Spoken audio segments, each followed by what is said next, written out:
Dans cet exemple, nous avons quelqu'un qui est en train de frapper un clou avec un marteau pour essayer de le rentrer dans du bois. Le marteau a une masse de 500 grammes et ça bouge à une vitesse initiale de 4,0 mètres par seconde vers le bas. Ça va rentrer en collision avec le clou, qui a une masse de 7 grammes, qui va commencer à déplacer à 6,5 mètres par seconde vers le bas aussi. Ce qu'on veut savoir, quelle est la vitesse du marteau après la collision et est-ce que c'est une collision élastique ou inélastique? Donc, quelques données qu'on a besoin de faire attention ici.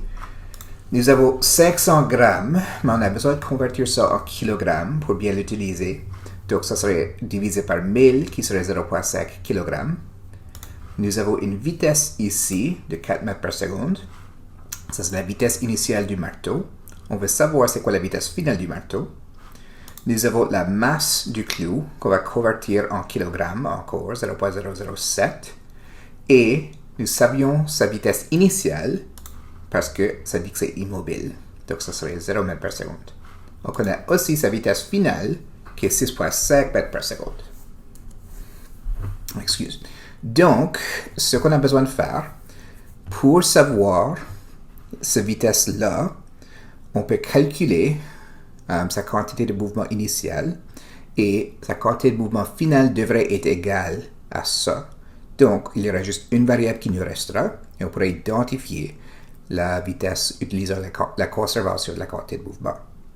Pour identifier si quelque chose est élastique ou inélastique, on aurait besoin d'utiliser le calcul pour l'énergie cinétique avant et après.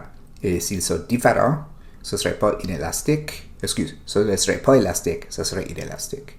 S'ils sont pareils, ce serait élastique. Donc, on va commencer par calculer la vitesse du marteau. Le quantité de mouvement initial devrait être égale à la quantité de mouvement final. Donc, il y a deux différents objets. Ça, c'est pourquoi c'est la somme des objets. Donc, on prend la masse et la vitesse de la première objet, plus la masse et la vitesse du deuxième objet, ainsi de suite. On va remplacer les variables qu'on connaît.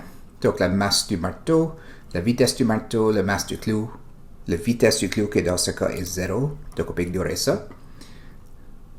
Et là, ça nous laisse juste une variable, la vitesse du marteau final, parce qu'on connaît tout le reste. Donc, on va juste isoler ce V-là. On va multiplier ça, et là, soustraire et diviser par 0,5, qui va nous donner 3,91 mètres par seconde. Donc, ceci, c'est la vitesse du marteau après la collision. Initialement, c'était 4, donc ça ralentit un peu, qui fait du sens parce qu'il y a du force qui a été transférée à la clou. Maintenant, si on veut savoir si c'est une collision élastique ou inélastique, nous avons la vitesse finale du du marteau. Donc, on peut maintenant calculer l'énergie cinétique avant et après la situation. L'énergie totale serait égale à l'énergie cinétique des deux objets avant et après. La formule pour ça, c'est 1,5 mv au carré. On fera ça pour chacun. Les masses, ça c'est le marteau et le clou. Le marteau et le clou. J'aurais dû mettre des indicateurs pour ça. Maintenant, on va remplacer les variables. Et, comme tu peux voir, il n'y a pas de variable qui reste.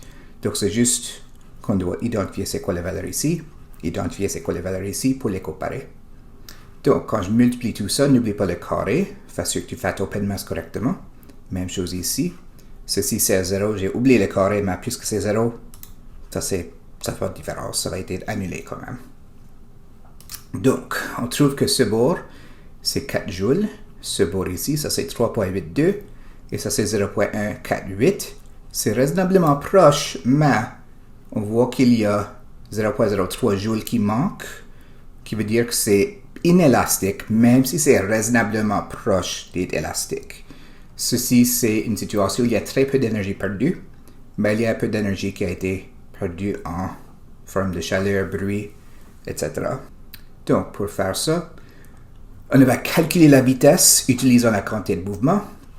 Et là, pour identifier quelle sorte de collision que c'était, on a comparé l'énergie initiale et finale pour voir s'il y a un changement ou non.